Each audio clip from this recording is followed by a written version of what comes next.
101 American flags were posted high in a green field of grass in front of St. George's Dixie Center. This is the second year the American Legion Post 90 of St. George displayed the nation's red, white, and blue flags. Flag signs hanging below were purchased by family members on behalf of their loved ones. My brother was killed on a plane wreck on the way back from Korea to see his daughter that he had never seen that was having serious surgery in Oklahoma.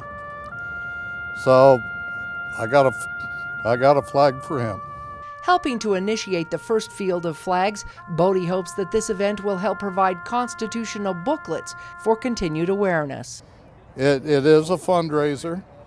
We will accept donations anywhere from a dime to $1,000 with much gratitude.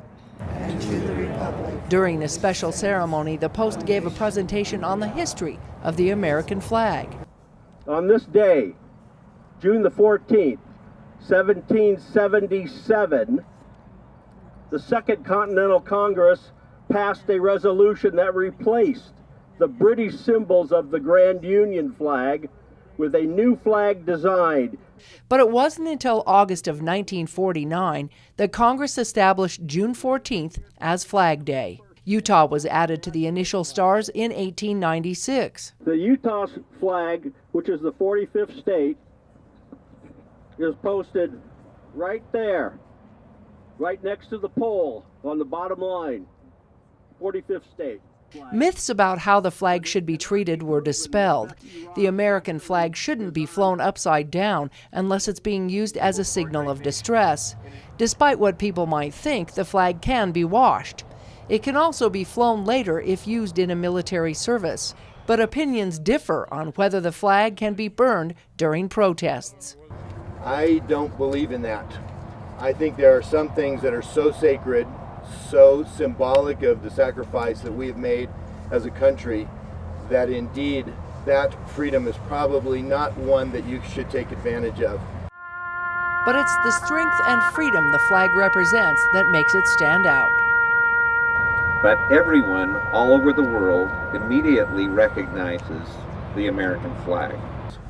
First and foremost, I'd like to thank all the veterans here today for their service and their families for the many sacrifices they have made throughout the years. The country would not be the same, would not even exist, without the people who have fought to preserve our freedoms and the sanctity of the flag. And the home of the brave. Even though I'm not a veteran, I'm glad to be able to say that I have some boys that serve their country, and I'm glad of that. Post-90s Johnny Johnson, who was a big supporter of Flag Day, passed away last year, so this year he received his own card on a flagpole. The Post also honored veteran Thomas Woodsworth, who served active duty in the Coast Guard for 18 years. His medals were presented to him in a special display.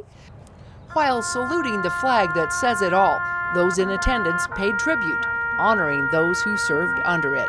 Never to be forgotten. In St. George, Melissa Anderson, CEC News.